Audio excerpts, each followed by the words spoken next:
भगवान शिवजींची कथा ऐकायची. या ग्रंथाला शिवपुराणाचं नाव का दिलेलं आहे? कारण भगवान महादेवाचे रुद्र संहितेमध्ये असंख्य नाव आहेत. शंभू आहे, महेश्वर आहे, रामेश्वर आहे, विश्वेश्वर आहे, विश्वंभर आहे, अशा अनेक प्रकारचे नाव आहेत. महादेव आहे. पण यातलं कुठलंच नाव शिवपुराणाला व्यासजींनी न देता, थोडा विको कमी ठेवा, डायरेक्ट शिवपुराणाला शिवपुराणच नाव का दिलं? तर शिव म्हणजे कल्याणकारी. या पुराणाने जगताचं कल्याण करायचं आहे म्हणून शिवपुराण लावत.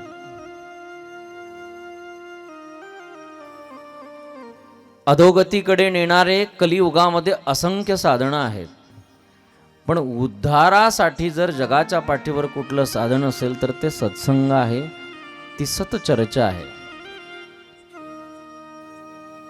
आणि अशी सतचर्चा ऐकण्यासाठी आपण सगळेजण स्थानापन्न झालो. प्रत्येकाच्या हृदयपटलामध्ये जे शिवजी विराजमान आहेत, त्या शिवाला जाणण्याचा हा सुवर्ण योग आपल्या जीवनामध्ये प्राप्त झालाय.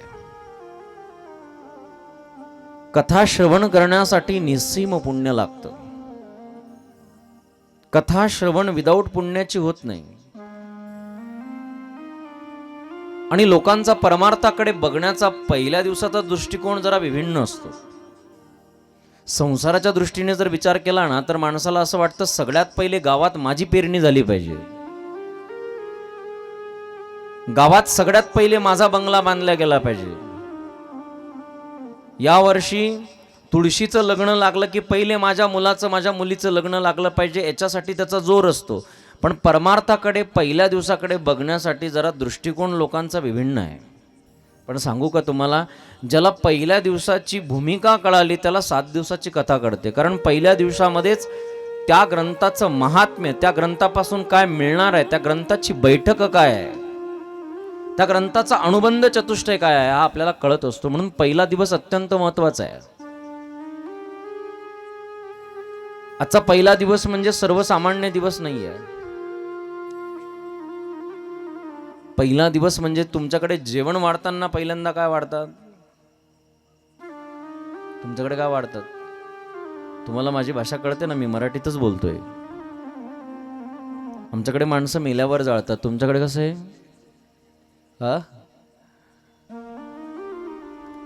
हा म्हणजे सारखंच आहे. मग मला सांगा, पहिल्यांदा काय वाढतात तुमच्याकडे पत्रवाडीवर? मीठ, गोड. संध्याकाळी मीठ म्हणत नसतात, गोड. ठीक आहे, पण मीठ नाही वाढत, मीठ वाढण्याच्या आधी काहीतरी वाढतात.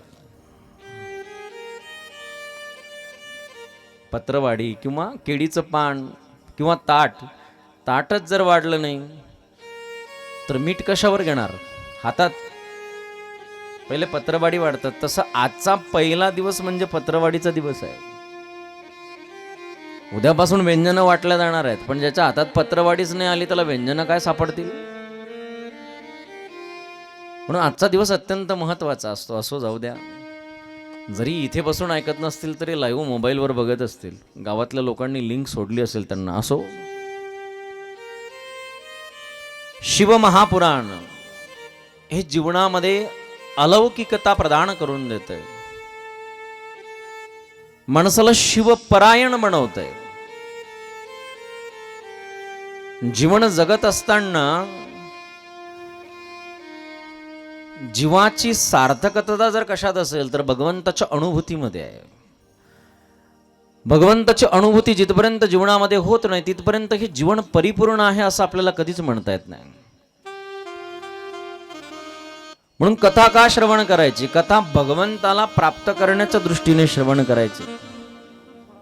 भगवंतावर प्रेम होण्याचे 2 साधनं आहेत, एक दर्शन आणि दुसरं श्रवण. दर्शनाने त्या भगवंताचं स्वरूप लक्षण लक्षात येतं आणि श्रवण केल्यानंतर आपल्याला त्याचा परिचय कळतो, त्याचा स्वभाव कळतो. एखाद्या सर्वसामान्य माणसालाही कळण्यासाठी आपल्याला 2 गोष्टीमध्ये 2 भूमिकेमधून जावं लागतं. एक तर त्याला बघितलेलं पाहिजे नाहीतर त्याचं काहीतरी आपण त्याचं वर्णन तरी आपल्या कानाने ऐकलेलं पाहिजे.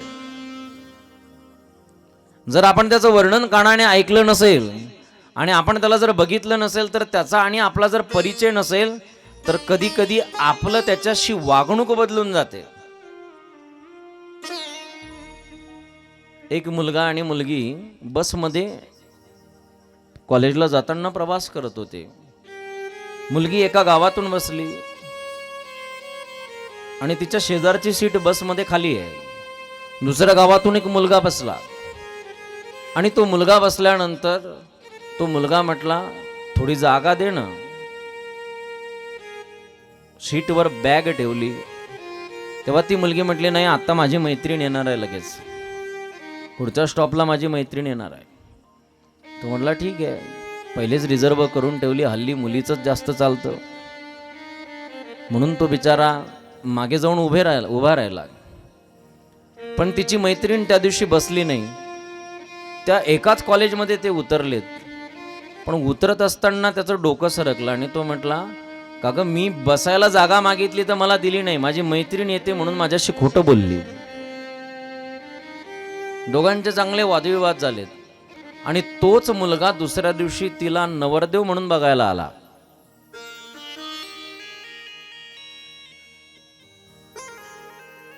आणि तोच मुलगा महिन्यानंतर तिचा पती झाला. मला सांगा, हे जर पहिले तिला कळालं असतं की हाच माझा पती होणार आहे तर त्या मुलीने बॅग ठेवली असती का त्याला बसायला जागा दिली असती? बोला पटकन. त्याला बसायला पहिले जागा दिली असती, मैत्रीण नंतर, पहिले त्याला जागा दिली असती. पण परिचय नव्हता ना की हाच माझा पती होणार आहे, हेच मला नंतर जीवनसाथी मिळणार आहे, हे तिला माहिती नव्हतं. याचा अर्थ असा आहे की त्याचं आपल्याला ज्ञान नव्हतं. तसं भगवंताचं ज्ञान जिथपर्यंत होत नाही तिथपर्यंत आपल्या जीवनामध्ये त्या भगवंतावर प्रेम होत नाही. आणि प्रेम होण्यासाठी ज्ञान होणं अत्यंत गरजेचं आहे आणि ज्ञान होण्यासाठी श्रवण भक्ती अत्यंत गरजेची आहे.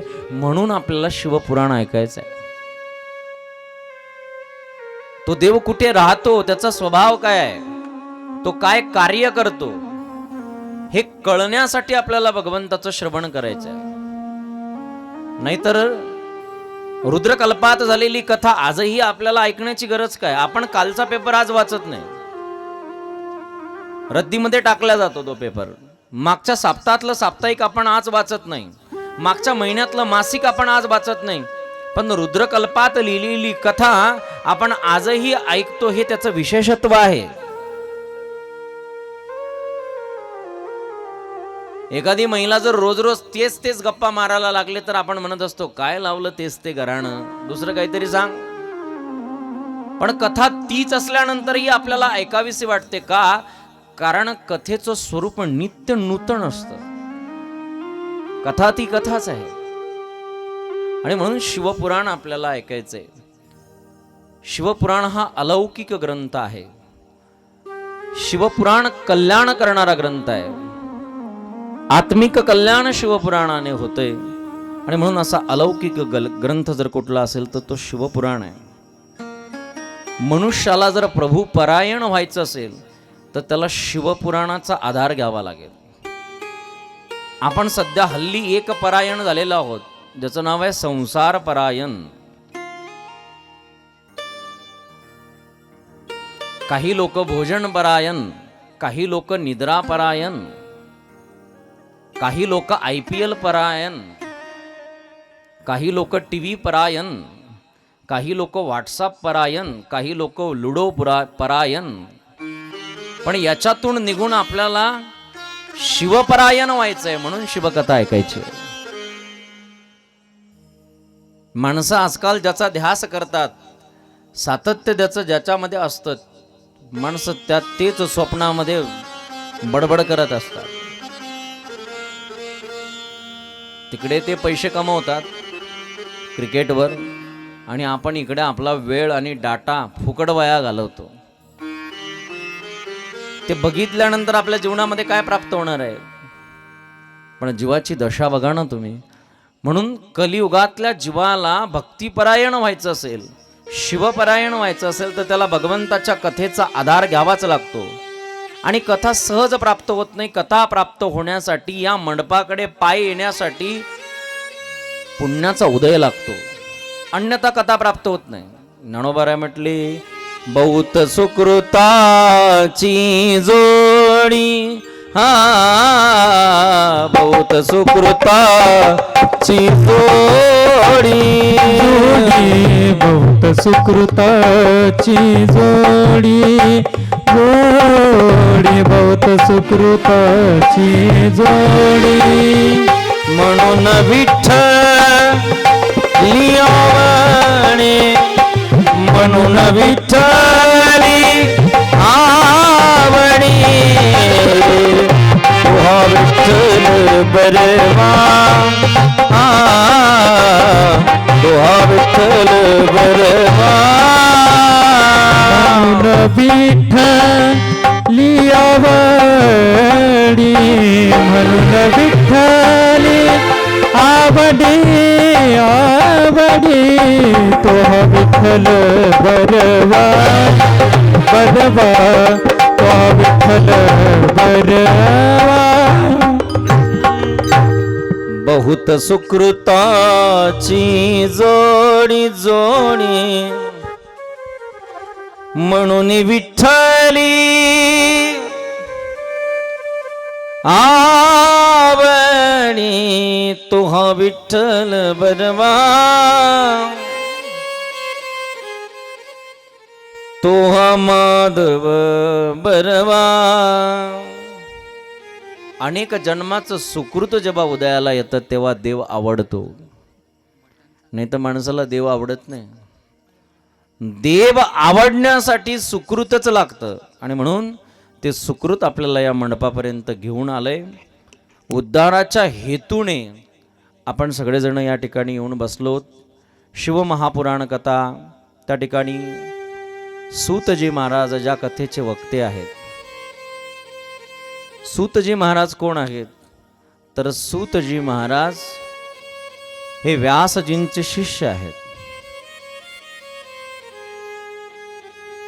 ज्यांनी ते ज्ञान आत्मदर्शन केलंय, ज्या ज्ञानाचं त्यांनी जीवनामध्ये उतरवलंय ते ज्ञान, आणि त्यांना डायरेक्ट व्यासजींकडून ते ज्ञान मिळालं.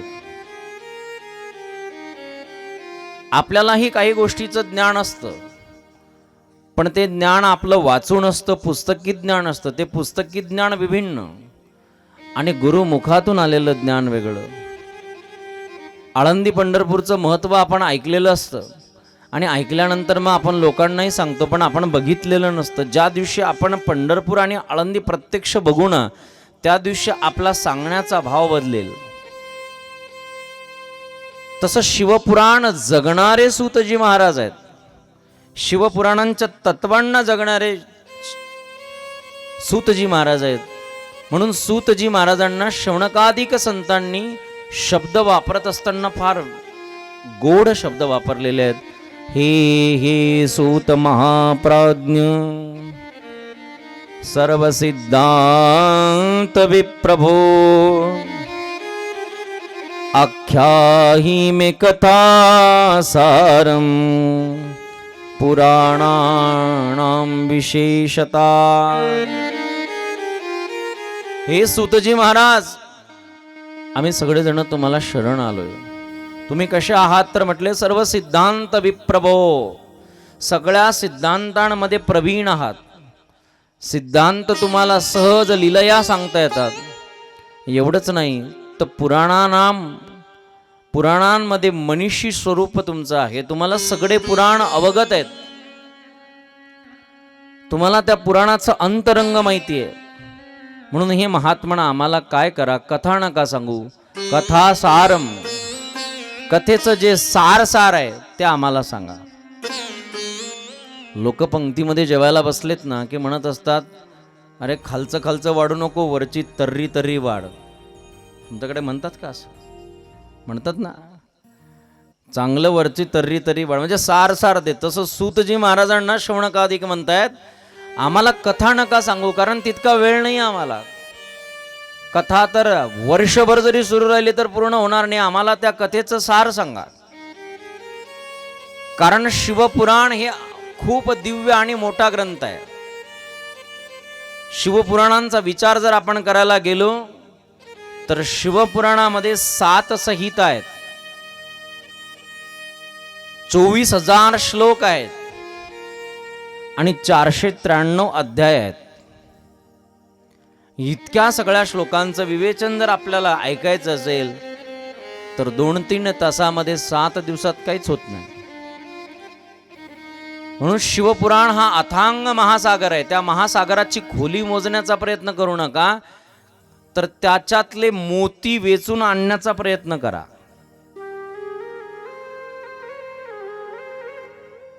समुद्राचं माप घेण्यासाठी आणि समुद्रामध्ये किती पाणी आहे मोजण्यासाठी गेलात तर समुद्रातलं पाणी नाही मोजता येत, पण उत्तम पारखी त्याच्यातले मोती, त्याच्यातले मौल्यवान वस्तू काढून आणू शकतो. तसं शिवपुराण हे महासागर आहे. म्हणून हे महात्मन आम्हाला कथेचं सार सांगा. संतांची भेट दुर्लभ आहे. त्यातल्या त्यात संत भेट झाल्यानंतर संतांशी काय बोलावं, त्यांच्याशी काय विचारावं हे कळालं पाहिजे.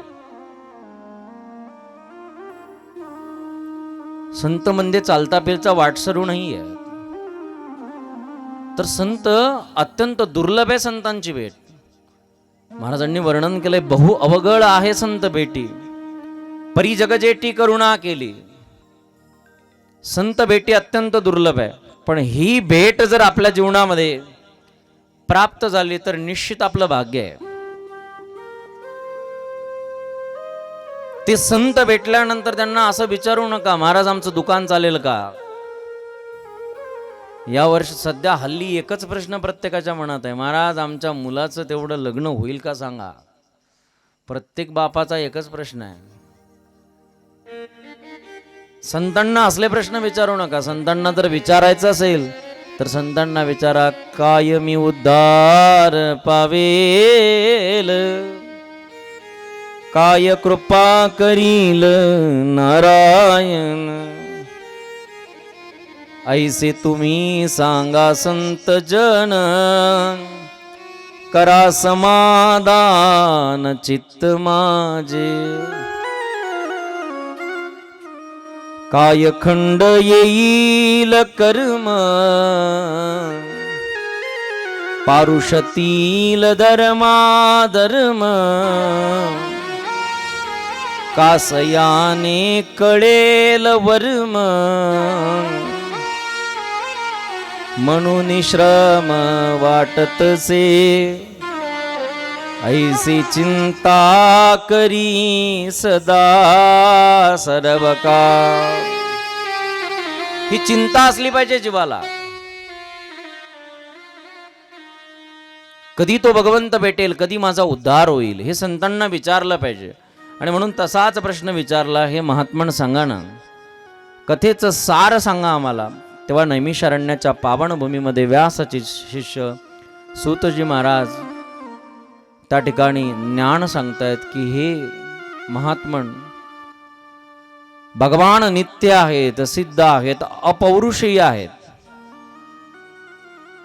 भगवान महादेवांची कोणी निर्मिती केलेली नाहीये. म्हणून भगवान महादेवाचं एक नाव आहे शंभू, स्वयंभवती ती शंभू, जे स्वतः निर्माण झालेत.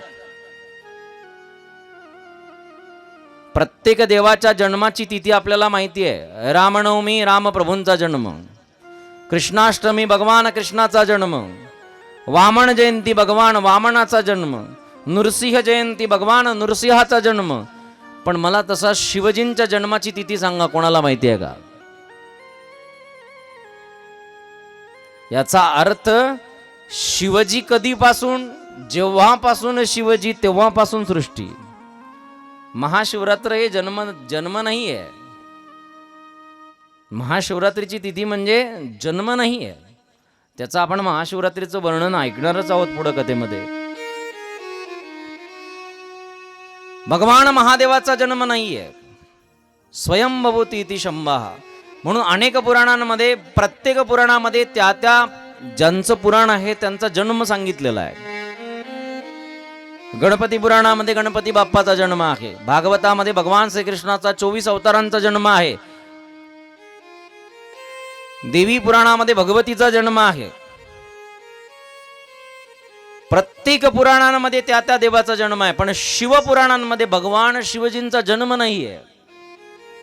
भगवान शिवजींच्या अनेक अवतारांचं चिंतन आहे. भगवंताचे जे अंश अवतार आहेत त्या अवतारांचं वर्णन आलेलं आहे, पण भगवान शिवजींचा मुख्यतः जन्म नाही आहे. का नाही आहे? कारण भगवान महादेव हे स्वयंभू आहे, म्हणून सगळ्या देवांना देव म्हटलं जातं, पण भगवान शिवजीला महादेव म्हटलं जातं.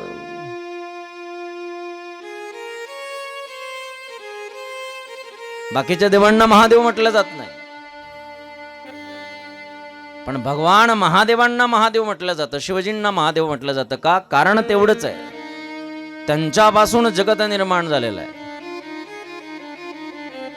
त्यांच्यापासून सगळ्या सृष्टीची निर्मिती झालेली आहे. म्हणून तर जे कथा कीर्तन करतात, कधी कधी त्यांच्यामध्येही संसार करत असताना विकार निर्माण होतात. मग ते असलं कुठलं साधन करतात की ज्या साधनाने ते पुन्हा परिपूर्णतेकडे जातात? तर ते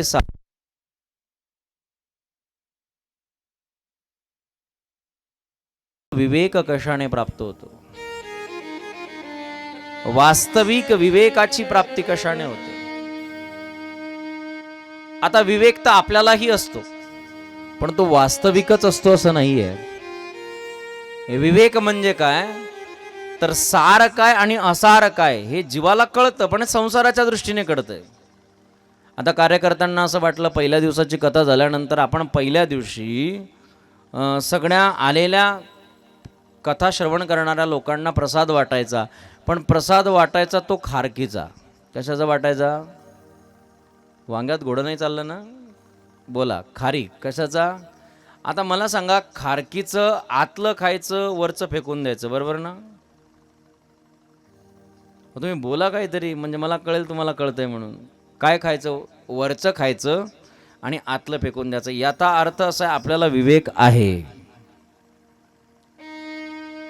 दुसऱ्या दिवशी कार्यकर्त्यांना असं वाटलं, आज सगळ्यांना बदाम वाटायच्या, अख्ख्या बदाम वाटायच्या.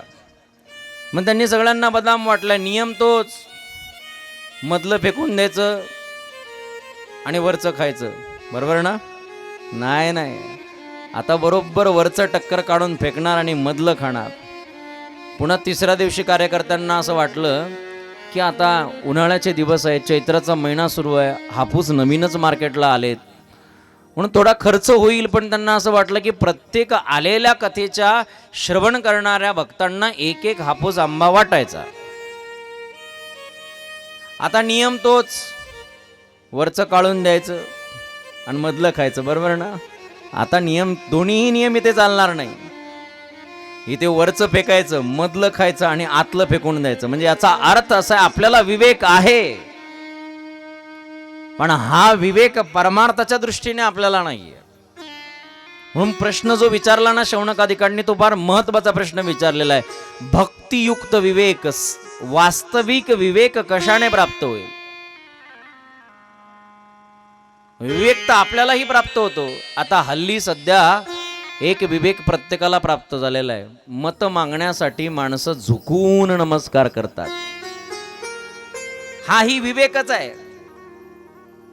घरामध्ये जर अचानक पाहुणे आलेत आणि पाहुणे आल्यानंतर जर घरातले मुलं भांडणं करत असतील, घरातले मुलं धिंगाणा घालत असतील, घरातले मुलं जर कलकल करत असतील, तर आई वडील त्यांना सांगत असतात, तुम्ही पाहुणे जाईपर्यंत जर गोंधळ घातला तर तुम्हाला फटकेच देईल. नाही तर दुसरा पर्याय असतो, जर तुम्ही शांत बसलात ना तर तुम्हाला पाहुणे गेल्या गेल्या 4 कॅडबऱ्या. ते मुलं पाहुणे जाईपर्यंत स्थिर शांत राहतात. आता हाही विवेकच आहे, पण हा कुठपर्यंत आहे? पाहुणे जाईपर्यंत. एकदा कॅडबरी भेटली किंवा एकदा पाहुणे निघून गेले की पुन्हा त्यांचा धिंगाणा सुरू. म्हणजे विवेक त्यांनाही होतो कधी कधी, पण हा विवेक वास्तविक विवेक आहे असं म्हणता येत नाही. विवेकच आहे. आपल्यालाही कधी कधी स्मशानभूमीमध्ये गेल्यानंतर विवेक प्रदान होतो. अरे अरे मलाही जायचंय, पण पुन्हा तिकडून येताना तंबाखाला चुना लावता लावता माणूस काहीतरी कुटाने करतच डोक्यामध्ये शिजवतच येतो. नाही, आता आहे ना, गेल्यानंतर कोणाला तरी टोपी घालायचीच आहे. याचा अर्थ आपल्याला विवेक प्राप्त होतो, पण तो विवेक वास्तविक विवेक आहे असं नाही आहे. कधी येतो कधी येत नाही. पण वास्तविक विवेकाची प्राप्ती कशाने होईल हा प्रश्न विचारलेला आहे. कधी कधी आपल्याला स्वार्थामुळे विवेक येतो. आपलं काम काढायचं असलं ना, आपण मूर्खाला सुद्धा म्हणत असतो, दादा तेवढं बघा ना हो आमचं. हाही विवेकच आहे. पण एकदा काम झालं, तुम्ही बघा ना, ज्याला पैसे मागायचे आहेत ना, ते किती विवेकवान होतं. आणि पैसे देताना बघा तुम्ही त्याचा विवेक कुठं जातो. तुम्ही देऊन बघा, नाही तर कोणाला तरी. पैसे घेताना माणसं इतके विवेकाने मागतात, दादा तुमच्यासारखा माणूसच नाही. तुम्ही आहे म्हणून बरे, नाही तर आमच्यासारख्या गरीबाला कोण जाणेल. पण एकदा पैसे घेतले की मग 3-3 वेळेला त्याला फोन करावा लागतो. तो या गल्लीत असला तर त्या गल्लीत सांगतो. समोरून जरी सावकार येताना दिसले तरी दुसऱ्याच गल्लीतून तिसऱ्या गल्लीत निघतो. तेव्हा त्याचा विवेक कुठे जातो. याचा अर्थ असा आहे, स्वार्थाने त्याला विवेक येतो, पण हा विवेक टिकत नाही. वास्तविक विवेक त्याला म्हणतात की भगवंताची अनुभूती करण्याच्या जीवनामध्ये तीव्रता वाढणं, त्याला वास्तविक विवेक म्हणतात. आणि हा विवेक कोणत्या दृष्टीने प्राप्त होतो हा प्रश्न विचारलेला आहे. तिसरा प्रश्न विचारलेला आहे, महात्मन कलियुगापासून वाचण्याचं साधन काय. कलियुग भयानक आहे. या कलियुगापासून वाचण्याचं साधन काय. जसं कलियुगामध्ये कुसंगाचा पाऊस पडतोय. कलियुग इतकं भयानक आहे. आतापर्यंत हे कलियुग आपल्यापासून लांब होतं. परीक्षित राजांनी जे कलियुगाला स्थान दिलेले आहे, द्युतम पाणम श्रीह सुणा यत्र धर्म चतुर्विदाहा, हे जे स्थान कलियुगाला दिलेत ना, हे स्थान आतापर्यंत आपल्यापासून लांब होते. द्यूत क्रीडा आतापर्यंत कुठेतरी एखाद्या कोपऱ्यात खेळल्या जात होती, पोलिसांचा त्याला धाक होता. पण आता द्यूत क्रीडा प्रत्येकाच्या खिशात आहे. माझ्यासारख्या महेश महाराजांची जरी कथा लावली ना, तरी सुद्धा भिवंडीची बाई पहिले लागते आणि ती म्हणते, या तुमचा उद्धार करून घ्या रमी सर्कलवर. म्हणते की नाही. आतापर्यंत ती लांब होती. आतापर्यंत द्यूत क्रीडा लांब होती, गावाच्या बाहेर होती. आणि कधी कधी शोकांतिका वाटते, ज्यांना भारतरत्न पुरस्कार दिलेले आहेत, ज्यांना चांगले चांगले आपण आदर्श म्हणून ज्या लोकांना समजतो, तेच त्या द्यूत क्रीडेचा प्रचार प्रसार करतात. जगातली याच्यापेक्षा मोठी शोकांतिका काय आहे. सचिन तेंडुलकर सारख्या व्यक्तिमत्वाने रमी सर्कलची जाहिरात करावी, याच्यापेक्षा मोठी शोकांतिका कोणती. ज्यांना भारतरत्न दिलेला आहे. कधी कधी विचार पडतो की माणसं पैशासाठी इतके कसे खाली आले असते. ज्यांना आपण आदर्श समजतो ते लोक त्याचा प्रचार प्रसार करतात. आज मुलं त्याच्यामध्ये इतके वाहवत गेले की 4 मुलं एकत्रित आले की समजावं 100% यांचा लुडो चालू आहे. म्हणजे कलियुग आतापर्यंत लांब होतं, पण आता ते कलियुग प्रत्येकाच्या खिशात आहे. म्हणून त्याच्यापासून वाचण्याचं साधन काय. जसा पाऊस पडत असेल तर आपण घराच्या बाहेर निघत असताना छत्री, रेनकोट काहीतरी वापरतो, तसं कलियुगामध्ये कुसंगाचा पाऊस पडतोय. या कुसंगाच्या पावसातून जर वाचायचं असेल तर सगळ्यात मोठं साधन आहे सत्संग. सत्संगाचं जिथपर्यंत छत्री आपल्या हातात घेणार नाही ना, तिथपर्यंत चांगले चांगले मोठे मोठे माणसं सुद्धा वाईट संगतीमध्ये गेल्यानंतर बिघडतात. महाराजांनी एका ठिकाणी वर्णन केलंय, एखादा हिरा जर घेतला आणि ऐरणीवर जर ठेवला ना, आणि त्याला घणाने घाव जरी घातले तरी सुद्धा तो हिरा भंगत नाही. पण त्याच हिऱ्याला ढेकणाच्या संगतीचं जर ठेवलं तर तो भंगतो. हे कारण जर काय असेल तर हे संगतीचा परिणाम आहे. म्हणून महाराजांनी वर्णन केलेलं आहे, ढेकणाच्या संगे हिरा जो भंगला, कुसंगे नाडीला साधू जैसा, कुसंगे नाडीला. म्हणून संगत चांगल्यांची केली पाहिजे माणसाने. संगत संतन की करले, जन्म का कछु सार्थक करले. संगतीवर पूर्ण जीवन अवलंबून आहे. जैसा करो संग वैसा बने रंग, जैसा पीबे पाणी वैसी बने वाणी, और जैसी राखो शुद्धि वैसी बने बुद्धि, और जैसा खावे अन्न वैसा बने मन. हे संगतीवर अवलंबून आहे. म्हणून संगत जीवनामध्ये अत्यंत महत्वाची आहे. एका मुलाला एका बापाने सांगितलं, बाळा तू शाळेत जातो, कॉलेजमध्ये जातो, पण तुझी संगत चांगल्यांची असली पाहिजे. तो मुलगा म्हटला, बाबा माझी वाईटाची संगत नाही हो, मी वाईट माणसाशी नाही राहत, माझे मित्र वाईट नाही आहेत. तेव्हा वडिलांनी त्याला सांगितलं, अरे बाळा तुझी संगत वाईटाशी नाही आहे, पण वाईट तुझ्या संगती देऊ शकतो ना. तुझ्या संगतीमध्ये सहज जरी आला तरी तुझं जीवन बर्बाद करेल. तो मुलगा म्हटला, नाही बाबा असं नाही होऊ शकत. म्हणून वडिलांनी काय केलं, त्याला खर्चण्यासाठी पैसे दिले 5-10 रुपये, आणि त्याच्या खिशामध्ये 5-10 रुपये टाकत असताना वडिलांनी त्याच्या खिशामध्ये एक काळा कोळसा टाकला. तो कॉलेजला गेला, खर्चायला पैसे काढत असताना त्याच्या हाताला कोळशाचा स्पर्श झाला, त्याचे हात काळे झालेत. तो मुलगा घरी आला. घरी आल्यानंतर वडील म्हटले, का रे तुझे हात कशाने काळे झालेत? ओ बाबा काय माहिती, माझ्या खिशामध्ये कोळसा होता, सहजच मी पैसे काढण्यासाठी हात खिशात घातले आणि माझ्या हाताला कोळशाचा रंग लागला. वडिलांनी त्याला सांगितलं, बाळा कुसंग असाच असतो, सहज जरी त्याच्या संगती झाली ना तरी माणूस बिघडल्याशिवाय राहत नाही. म्हणून संगत चांगल्यांची केली पाहिजे. एक मित्र होता, तो पिणारा होता, आणि दुसरा मित्र निर्व्यसनी होता. तो मित्र त्याला म्हटला, मित्रा आज माझा वाढदिवस आहे, आजच्या दिवस माझ्यासाठी 1 पॅक पी. हा म्हटला, राजा तू सगळं काही सांग करायला, पण दारू नाही पिणार. तो म्हटला, राजा मित्रा माझा वाढदिवस आहे ना आज, तू पिऊ नको, तू दुकानापर्यंत चल. कॅमेरा बंद आहे रा इकडचा.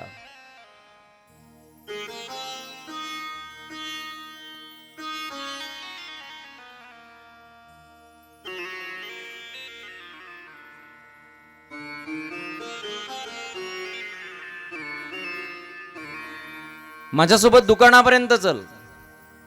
तो म्हटला, दुकानापर्यंत?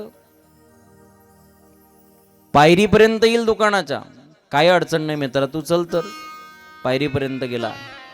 पायरीपर्यंत गेल्यानंतर हा पिणारा मित्र म्हणतो, राजा आज माझा वाढदिवस ना, तू पिऊ नको, फक्त माझ्यासोबत कंपनी देण्यासाठी दुकानात चल. तुला बिलकुल म्हणणार नाही दारू पी म्हणून. ते म्हटलं काय अडचण नाही, आतमध्ये दुकानात यायला मला काही प्रॉब्लेम नाही. म्हणून दुकानात गेला. पहिल्यांदा दुकानात जातोय, घाबरत घाबरत दुकानात गेला. त्या पिणाऱ्या मित्राने दुकानदाराला सांगितलंय 2 पॅक तयार कर. हा न पिणारा मित्र म्हणतो, 2 कशासाठी सांगतोय रे, तू एकटा पिणारा आहे आणि मला माझ्यासाठी कशाला सांगतोय? ते म्हटला, नाही तसं नाही, तुझ्या नावाचंही मी पितोय, टेन्शन घेऊ नको. ते 2 पॅक त्याने तयार केलेत. आणि तयार केल्यानंतर हा मित्र त्याला म्हणतोय, मित्रा आज माझा वाढदिवस ना. म्हटले हो. मग माझ्या वाढदिवसाला मला काहीतरी प्रेझेंट दिलं पाहिजे ना तू. म्हटले बोल, सांग काय पाहिजे तुला. म्हटले पहिले शब्द दे, प्रॉमिस कर. हातावर हात ठेवला, प्रॉमिस करतो तू मागशील ते देईल. हा मित्र म्हटला, काहीच नाही, आजच्या दिवस माझ्यासाठी एवढा 1 ग्लास पी, परत आयुष्यात तुला कधीच बनणार नाही. शब्दात बांधल्या गेला. मित्राच्या वाढदिवसासाठी 1 पॅक पिला, शेवटी त्याचं जीवन त्या दारूने पिऊन टाकलंय. हा संगतीचा परिणाम आहे. म्हणून संगत चांगल्यांची केली पाहिजे. कलियुगामध्ये माणसाची संगत बिघडलेली आहे. माणसं सध्या हल्ली माणसासोबत बोलणं, विचार विनिमय माणसांचा संपलेला आहे. आपल्या घरी पाहुणे जरी आले तरी मोबाईलमध्ये तोंड, इकडून असं कर तसं कर. अरे बोलवलं कशाला महाराजाला घरी? संवाद संपलेला आहे. मुलगा आणि बापातला संवाद संपलेला आहे. मुलीचा आणि आईचा संवाद संपलेला आहे. कारण प्रत्येकाजवळ अँड्रॉइड मोबाईल झाला. प्रत्येक जण आपल्या आपल्या कोपऱ्यात जाऊन बघतो. एक IPL बघतो, दुसरा तारक मेहता का उलटा चष्मा बघतो, तिसरा काय बघतो, चौथा काय बघतो, चालू आहे त्याचं. माणसांचं बोलणं बदलून गेलंय, माणसांचं वागणं बदलून गेलंय. हा प्रश्न रुद्रकल्पामध्ये त्यांना जाणवला होता की कलियुग असं भयानक येणार आहे. म्हणून प्रश्न विचारताना बघा किती तंतोतंत विचारला. कलियुगाच्या कुसंगापासून वाचण्याचं साधन सांगा तर सांगितलेलं आहे शिवपुराण असं साधन आहे की ज्या साधनाने जीव कुसंगापासून वाचेल. जीवनामध्ये सत्संग अत्यंत गरजेचा आहे, म्हणून जीवनामध्ये सत्संग केलाच पाहिजे. कबीरदासजी महाराज तर म्हटले संतन के संग लाग रे तेरी अच्छी बनेगी. संतन के संग लाग रे तेरी अच्छी बनेगी. संतन के संग लाग रे तेरी अच्छी बनेगी. बसून बसून 1-1.5 तासापासून पाय दुखले असतील, जरा उभे राहा 2 मिनिट, मोकळं करतो तुम्हाला. संतन के संग लाग रे तेरी अच्छी बनेगी. संतन के संग लाग रे तेरी अच्छी बनेगी. हाताने डाळी पायांनी पावल्या. संग लाग रे तेरी अच्छी बनेगी. संतन के संग लाग रे तेरी अच्छी बनेगी. अच्छी बनेगी तेरी बिगड़ी बनेगी. सर्वांनी पावली करायची. बनेगी तेरी बिगड़ी बनेगी. अच्छी बनेगी तेरी बिगड़ी बनेगी. अच्छी बनेगी तेरी बिगड़ी बनेगी. कोई तेरो बड़ भाग रे कोई तेरो बड़ भाग रे तेरी अच्छी बनेगी. संतन के संग लाग रे तेरी अच्छी बनेगी. संतन के संग लाग रे तेरी अच्छी बनेगी.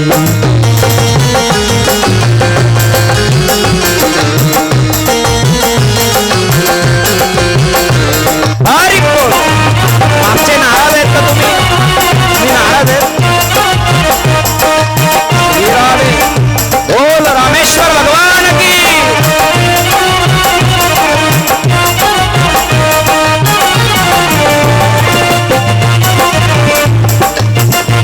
राधे.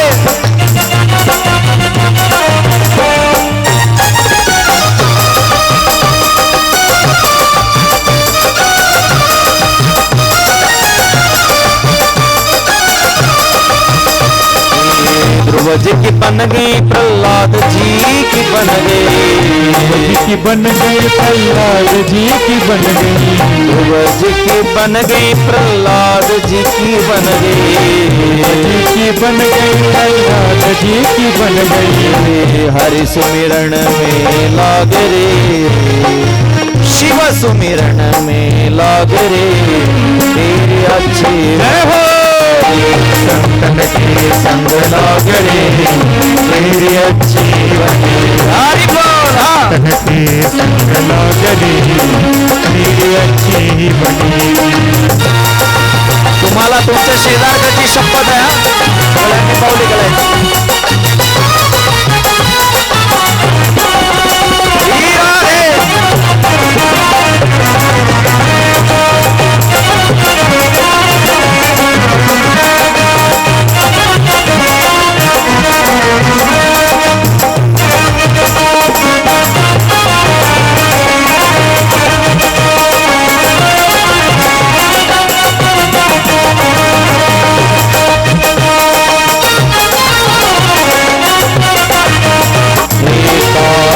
से तो ये हंस करेंगे. से को ये हंस करेंगे. गागा से तो ये हंस करेंगे. गागा से तो ये हंस करेंगे. मिट जाए उड़ के दाग रे मिट जाए उड़ के दाग रे तेरी अच्छी बनेगी. संतन के संग लाग रे तेरी अच्छी बनेगी. संतन के संग लाग रे तेरी अच्छी बनेगी. हरि बोल. बोल रामेश्वर भगवान की.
संग केरे पुण्य कमाई तन संग कर पुण्य कमाई तन संग कर पुण्य कमाई तन संग कर पुण्य कमाई रामचरण अनुराग रे रामचरण अनुराग रे तेरी अच्छी जय हो संतन के संग लाग रे तेरी अच्छी बनेगी संतन के संग लाग रे तेरी अच्छी बनेगी संतन के संग लाग रे तेरी अच्छी बने हरि बोल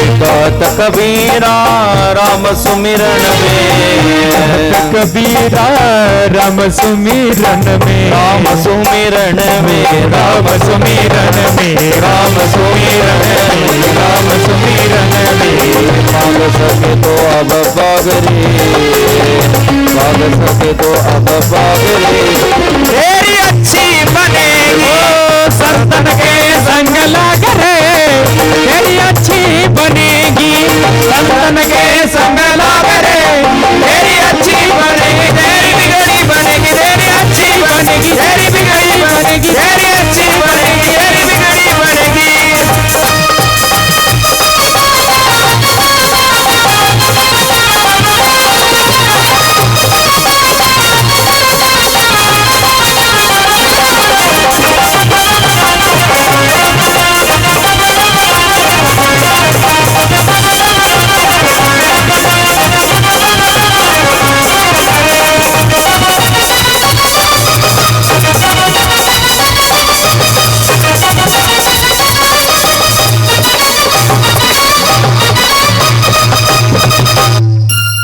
बोल रामेश्वर भगवान की जय और जय तरी जोरात म्हणा जीवन आले की नाही तुम्ही करून बोलिये रामेश्वर भगवान की तरी अजून जमलं नाही रामेश्वर भगवान की आता आलं बरोबर हा? संतन संग कर पुण्य कमाई रामचरण अनुराग रे तेरी अच्छी बनेगी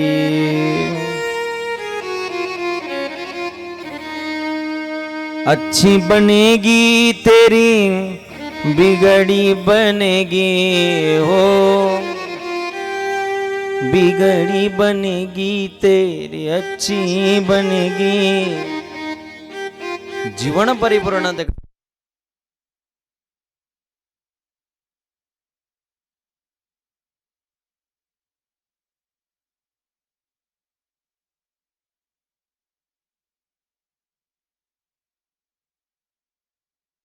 की आसुरी स्वभाव कशाने नष्ट होईल. जीवनामध्ये आजकाल माणसाचा आसुरी स्वभाव वाढलेला आहे. काम क्रोधाधिक विकार कुठल्या दृष्टीने संपतील. कारण आपण मंदिरामध्ये जातो ना तर स्नान करून जातो. स्नान केल्याशिवाय आपण मंदिरात जात नाही. पण स्नान करणं हा बाहेरच्या शरीराला धुणं आहे. तसं ज्याला शिवालयामध्ये जायचं असेल, शिवालय शब्द वापरलेला आहे. शिव में लय होणा शिवालय. ज्याला शिवालयामध्ये गाभाऱ्यामध्ये किंवा ज्याच्यामध्ये शिवतत्व ज्याला प्रविष्ट करून घ्यायचं आहे, ते जागृत करून घ्यायचं आहे, त्याला विकारांना बाजूला करावं लागेल. काम क्रोधाधिक विकार जिथपर्यंत बाजूला होणार नाही तिथपर्यंत जीवनामध्ये भगवंताची प्राप्ती होणार नाही. आणि या दोषांमुळेच जीवनामध्ये पाप होतं. या दोषानेच पापात्मिक बुद्धी माणसाची तयार होते. काम एष क्रोध एष रजोगुण समुद्भवम, हे माणसाचे भजनाच्या अनुषंगाला येणारे फार मोठे आडमार्ग आहेत. विकार वाढले की भजन होत नाही. म्हणून महाराज, विकाराने आमच्या जीवनामध्ये पाप होतं आणि पाप झालं की जीवनामध्ये दुःख येतं आणि पुण्य वाढलं की जीवनामध्ये सुख येतं. हे समीकरण आहे. माणसाने दुःखाचं आणि सुखाचं समीकरण पुण्य आणि पापानेच लावावं लागतं. शास्त्र सांगते ज्याच्या जीवनामध्ये जास्त पाप वाढलंय त्याच्या जीवनामध्ये बाकी त्याला पूर्ण लौकिक चांगलं दिसत असेल, आपल्याला बाहेरून तो चांगला दिसत असेल, पण अंतर्मनाने तो फार दुःखी असतो. समजावं पाप वाढलंय. मी नाही सांगत, तुलसीदासजी महाराजांचं प्रमाण आहे. फार गोड चौपाई आहे. पुण्य बिना सुख होय नये, होयन दुःख बिनु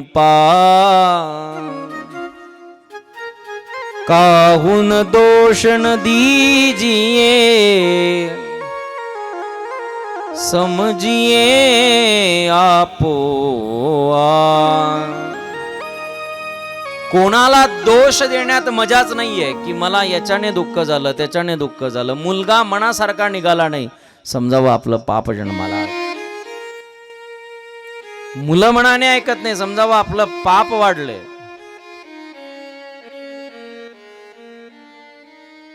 या सगळ्या गोष्टीचं समीकरण पापाशी आहे. आणि या पापाला जागृत करणारा आणि पाप करून घेणारा जर कोण असतील तर ते विकार आहे. म्हणून जीवनामध्ये चांगले कर्म होणं, वाईट कर्म होणं याच्यावर परिपूर्ण जीवनाची आधार ठरलेला असतो, जीवनाची दिशा ठरलेली असते. म्हणून माणसाने कर्म चांगले केले पाहिजे, त्याच्यासाठी विकाररहित झालं पाहिजे. आजकाल माणसाचे कर्म दिसत असताना चांगले दिसतात, पण अंतःकरणामधून तो वाईट चिंतन करत असतो. वचस्य अन्यस मनस्य अन्य. एखाद्या माणसाने जर दुसऱ्या माणसाला दुःख सांगितलं ना तर तो तोंडावर म्हणत असतो, अहो फार वाईट झालं तुमचं. पण तो माणूस जसा पाठीमागे फिरला तसं माणसं म्हणत असतात, याला असंच पाहिजे होतं. ही आसुरी वृत्ती आहे कलियुगाची. आणि या वृत्तीचं कारण आहे दोष वाढलेले आहेत. म्हणून जीवनामध्ये कर्म माणसाचे चांगले असले पाहिजे. माणसाला कर्म करताना, वाईट कर्म करताना काही वाटत नाही, पण भोगताना फार त्रास होतो. त्याचे जेव्हा भोग उपभोगाला येतात ना, मग माणसाला घाम फुटतो. मग माणूस देवाकडे बोट दाखवतो, देवाने एवढं देवाचं मी केलं आणि देवाने माझंच वाईट का केलं. अरे पण तुझ्या जीवनात काहीतरी वाईट घडलं असेल ना, समीकरण तर चुकीचं नाहीये. तुलसीदासजी महाराज म्हणतात, काहू नको सुख दुःख करदाता, निज कृत कर्म भोग सब भ्राता. कोणाला दोष देऊ नका, आपल्या कर्माला दोष द्या. मी काहीतरी वाईट केलं असेल म्हणून मला वाईट भोगायला आलं. आमच्याकडे असं आहे, आंब्याची कोय रोवली की कारलं उगवतं आणि कारल्याची बी रोवली की आंबा उगवतो. बरोबर ना? तुमच्याकडे कसं आहे? अहो, आंबा रोवल्यानंतर आंबाच उगवत असतो आणि कारलं रोवल्यानंतर कारलंच. म्हणजे काय आमची जमीन काय पाकिस्तानमध्ये आहे? सगळीकडे सारखंच आहे. बरं, तिकडेही तेच आहे. जे रोवलं तेच उगवणार आहे, सगळ्यांना माहिती आहे. हा नियम सगळीकडे सारखा आहे. पण सगळीकडे सारखा असल्यानंतरही माणसं कर्म चांगले करत नाहीत. बरोबर ना? खुशाल हो म्हणतात, तोंडावर तरी नाही म्हणा. किमान चांगले कर्म केले पाहिजे. कर्म किए भोग है सब काहू को होय, ज्ञानी काटे ज्ञान से,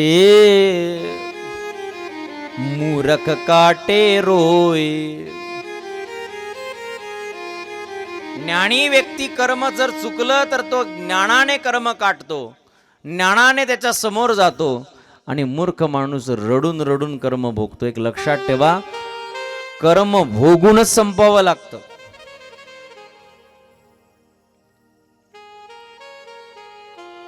कर्मापासून पळकुटेपणा चालत नाही. एखाद्याला भयानक त्रास झाला आणि त्याने आत्महत्या केली तर तुम्हाला काय वाटतं, तो कर्मातून सुटतो?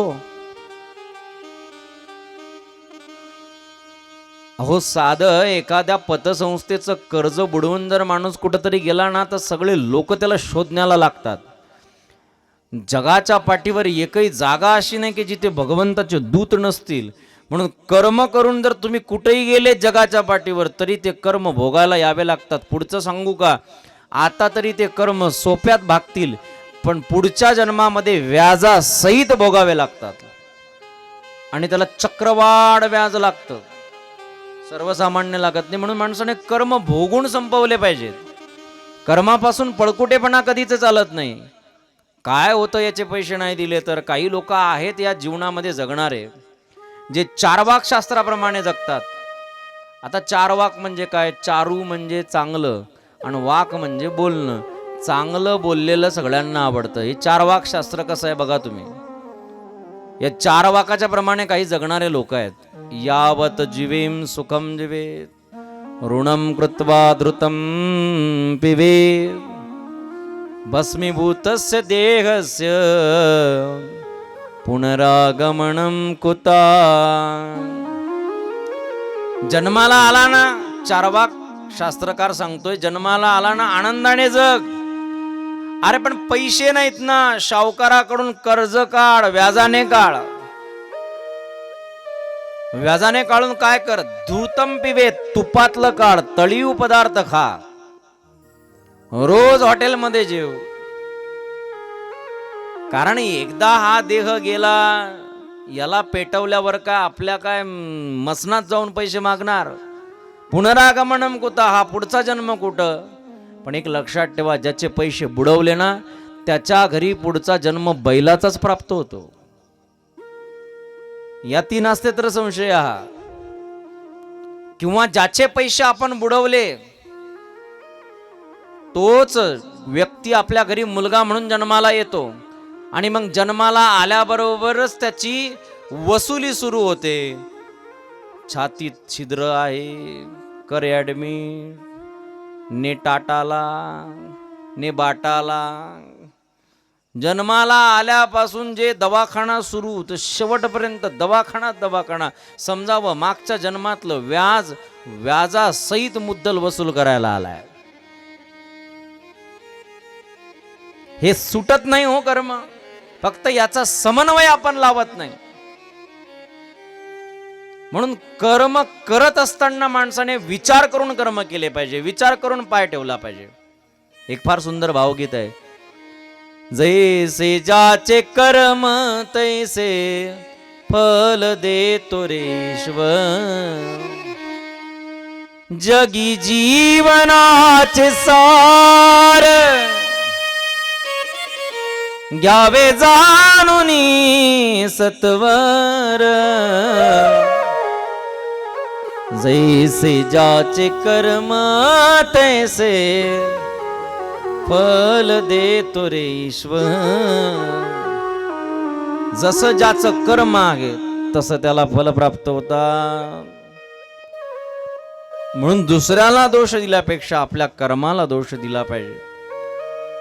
जगद्गुरु तुकोबाराय तर म्हटलेत, कर्म कधी पिशाच सोडत नाही. म्हणून महाराज म्हणतात, जेथे जावे ते ते कपाळ सरीसे, जेथे जावे ते ते कपाळ सरीसे, जेथे जावे ते थे कपाल सरी, जेथे जावे ते थे कपाल सरी. लाभ तो विशेष संत संगे, लाभ तो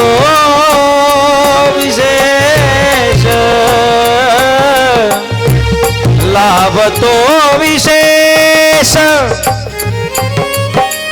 लाभतो विशेष संत संगे, पूर्व पुण्यधारी होते सानुकूल, पूर्व पुण्यधारी होते सानुकूल.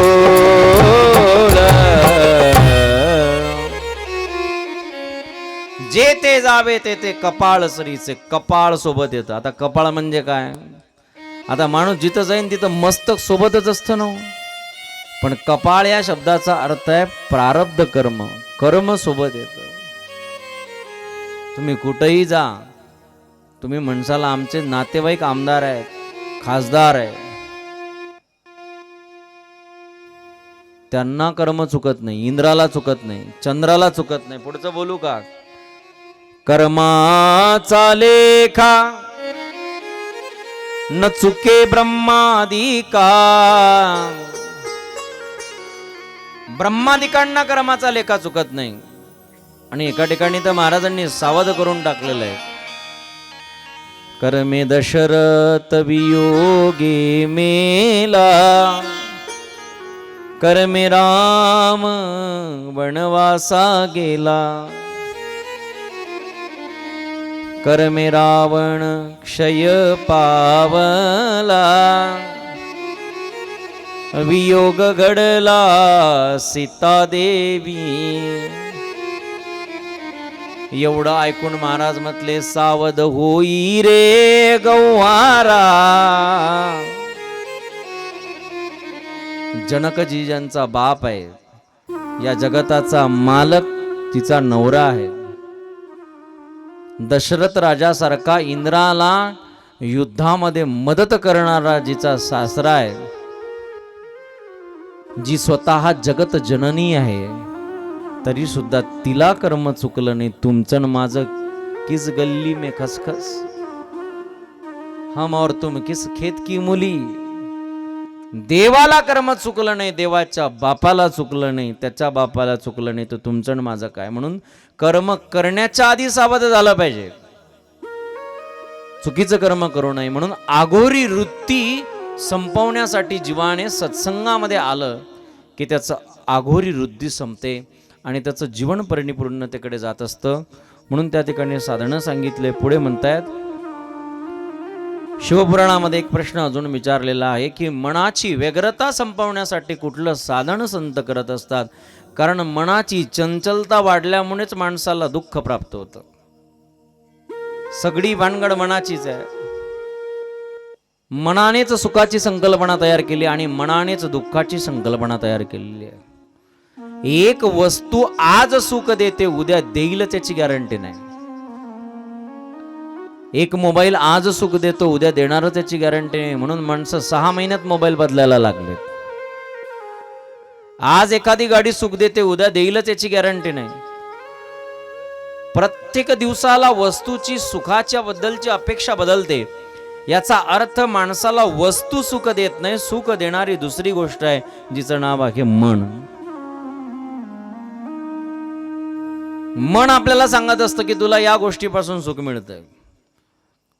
रात्री 2 वाजेला बुडालेले 5 लाख रुपये जर आलेत आणि त्या माणसाने 2 वाजेला आपल्याला आपला दरवाजा ठोकला आणि दरवाजा ठोकल्यानंतर म्हटलं, दादा तुमचे पैसे घेऊन आलोय,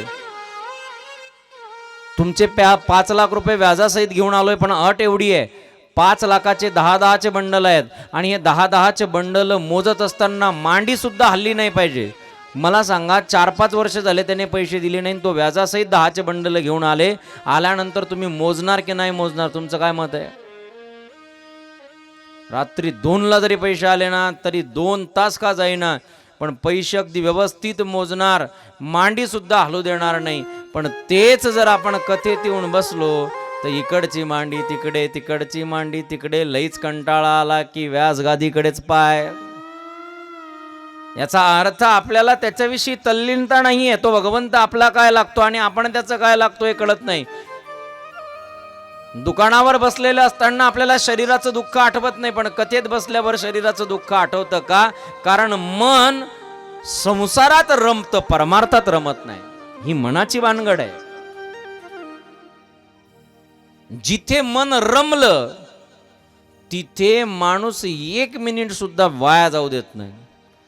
पण आपलं मनच लागत नाही ना. हा मोठ्या मोठ्यांचा प्रश्न आहे महाराज. काय करावं, मनच लागत नाही. अर्जुनाने प्रश्न विचारलाय, चंचलम ही म्हणा कृष्ण प्रमाती बलवदृढम तस्याहम निग्रहम मन्ये वायुरेव सुदुष्कृतम. फार चंचल आहे. किती चंचल आहे. माय कथेला तर आली, दूध तापवलं खाली उतरून ठेवलं, पण झाकण ठेवायचंच राहिलं. मांजर येईल आणि जाईल पिऊन. एका मिनिटात घरी जाऊन येतं ते मन. त्याच्यासारखी स्पीड जगाच्या पाठीवर कोणाचीच नाहीये.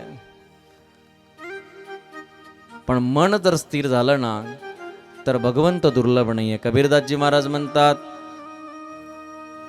मन के हारे हारे मन के जीते जी, मन ही मिलावत राम सो, मन ही करी तपजी. मन के बांधे बंद गए बनत जबस्ती मागी, कहत कबीर मन लालची एक उठरत नाही.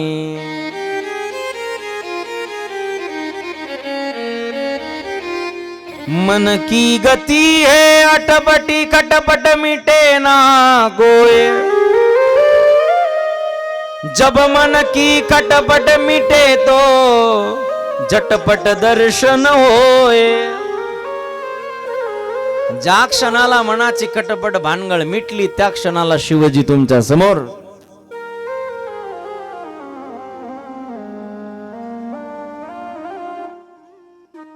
कारण मनासारखा जगतामध्ये कुठला मित्र नाही आणि मनासारखा जगतामध्ये कुठला शत्रू नाही.